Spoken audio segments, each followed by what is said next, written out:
So something seriously bad continues to plague Putin's war in Ukraine. Now, by some assessments, Russia is still advancing in the country. But, well, that's if you consider meters or perhaps even centimeters to be strategically significant. There's another point here too.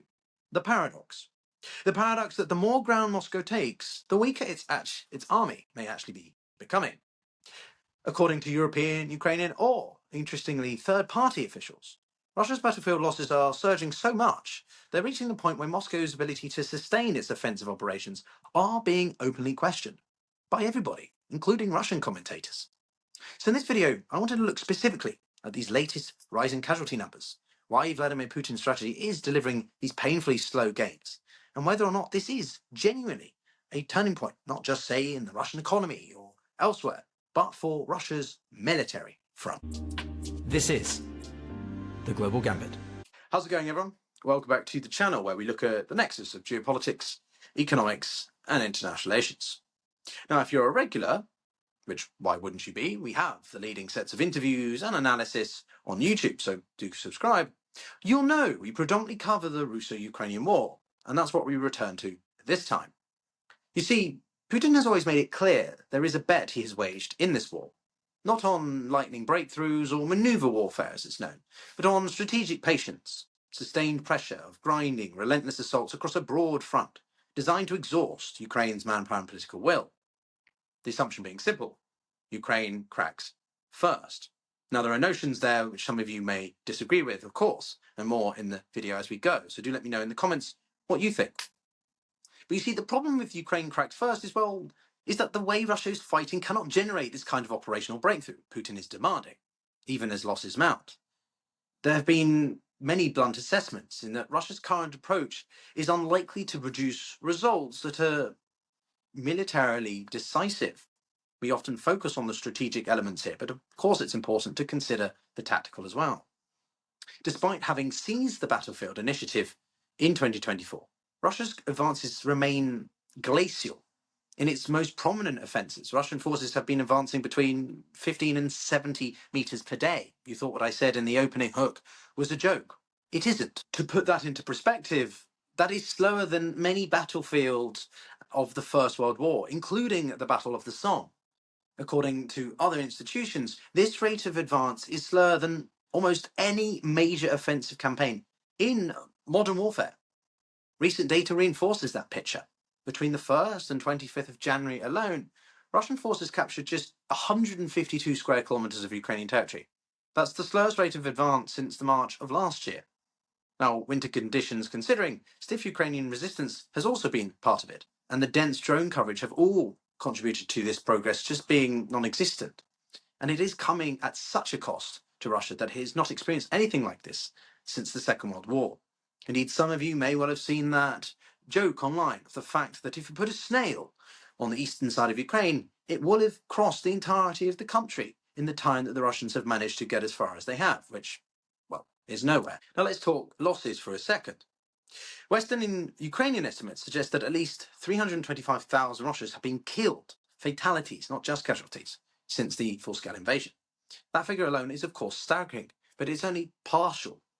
You see, the total Russian casualties, killed, wounded, or missing, now stand at roughly 1.2 million. On the Ukrainian side, estimates put it at 600,000. Point being that together this war is approaching a grim milestone. Nearly 2 million military casualties in under 4 years. By any historical comparison, these losses are indescribable. Russian battlefield deaths in Ukraine are estimated to be more than 17 times greater than the Soviet losses in Afghanistan during the 1980s, which lasted a decade. 11 times higher than the Russians' first and second Chechen wars, and more than 5 times greater than all Russian-Soviet wars since the Second World War. Additional estimations put Russian casualties exceeding by roughly 2 to 1, or even 2.5 to 1. But that imbalance hides a darker reality for Ukraine, because Ukraine's population is much smaller, and its ability to absorb prolonged losses is therefore far more limited. And of course, those numbers continue to rise for Ukraine as well. Zelensky has claimed that 30 to 35 Russian soldiers are killed or seriously wounded every month. But of course, there is a little bit of a information warfare consideration here, with Western officials citing different figures, including wounded soldiers who may never return to combat. The point is, though, that many argue that a growing share of Russia's casualties are unrecoverable, and that, in modern warfare, significantly matters. But it also applies, in a large degree, to Ukraine. But part of the reason these casualties are unrecoverable because of what the war is about, how it's done. It's defined by drones. According to some intelligence reporting, 70 to 80% of all kills and casualties on both sides are because of drones. So that changes everything. A wounded soldier is no longer easily evacuated. Evacuation vehicles are targeted, medical teams are targeted, and so even things like pause and recovery operations are often impossible. A wounded soldier can rapidly become a liability when dozens of drones are hovering overhead, watching or actively hunting for anyone trying to recover that personnel. i.e., being wounded increasingly means, in the longer term, being lost due to succumbing to your wounds. Moreover, Russia has adapted tactically, but at enormous human expense. Instead of large mechanized assaults, Russian forces now rely heavily on dismounted infantry attacks, like motorized assaults and infantry tactics using small assault units, much more mobile. This preserves equipment, but it also burns through people. Not that Russia has much care for that. Russia has deliberately traded manpower there for hardware, and for a long time Moscow simply did not care because it believed it could always replace the men. But, and as we'll come to now, that assumption itself is under strain. You see, on paper, Russia is still meeting its recruitment goals, around 35,000 new recruits every month. But up to 90% of those recruits are now replacing battlefield casualties, not expanding the force capacity overall. That is a critical shift to understand.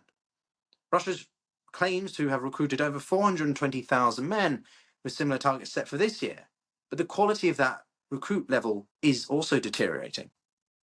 Many estimates, including a video I made over a year and a half ago, have put that the well-trained forces, properly trained forces of Russia, have stopped being the primary fighters on the battlefield.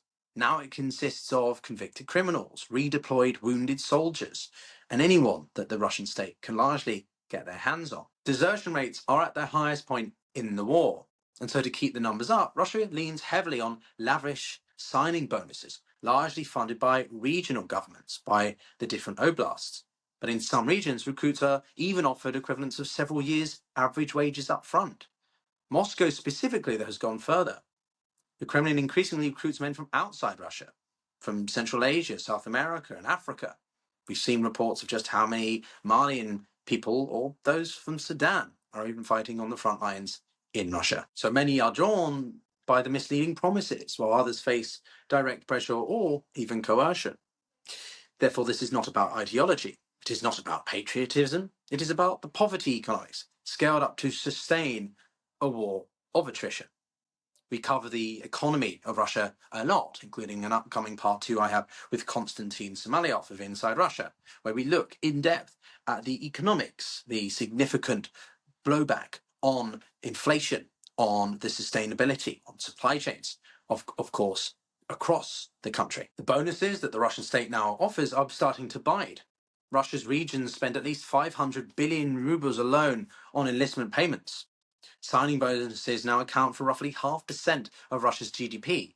That's just to recruit soldiers. So it may be manageable for now, but as the Russian wartime economy continues to slow, regional budgets go into the red. And so to save money, Moscow has to restrict payments to families of the missing soldiers or the redeployed injured soldiers. The burden falls disproportionately on Russia's poorest regions as well. Men from places like Buryatia and Tuva are vastly more likely to die in Ukraine than men from Moscow. Eventually, as many, and I continue to emphasize, you simply just run out of people for whom the money is really worth it. Would the war ultimately be decided on the battlefield, or will it be decided further away, deep inside Russia, as those who really understand that the economy is untenable, and it is untenable? Putin himself has admitted the slowing growth, the unlikelihood that the economy will grow by more than 1 to 1.5% this year, compared to 4.5% the past couple of years. But of course, as always, this does not mean that Russia is about to imminently collapse. It does not mean the war is ending, unfortunately. But by almost any measure, this is already one of the most destructive wars in modern history, not just in Europe. Approaching 2 million total military casualties, with territorial gains measured literally in meters. Putin's strategy is producing diminishing returns. It always has been. The slower advances, the higher losses, the worsening recruitment quality, and the untenable economic strain.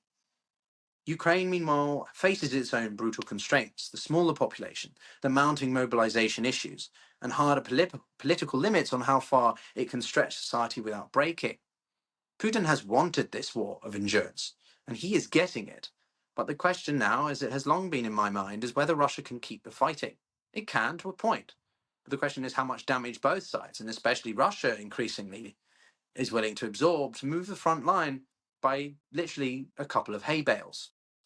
And whether such a trade-off remains politically in the interests, not just of Putin, but of course, all of those who keep him in power. But that's it from me, everyone. Thanks very much for watching. If you enjoyed the video, then do give it a like, consider subscribing, and of course, let me know what you think in the comments. And if you want to support me further by joining me on Substack, I produce more and more content there, including deeper dives, then do subscribe there. And you can check out buying me a coffee as well if you want to go that extra mile. But we'll see you all in the next one. Take care.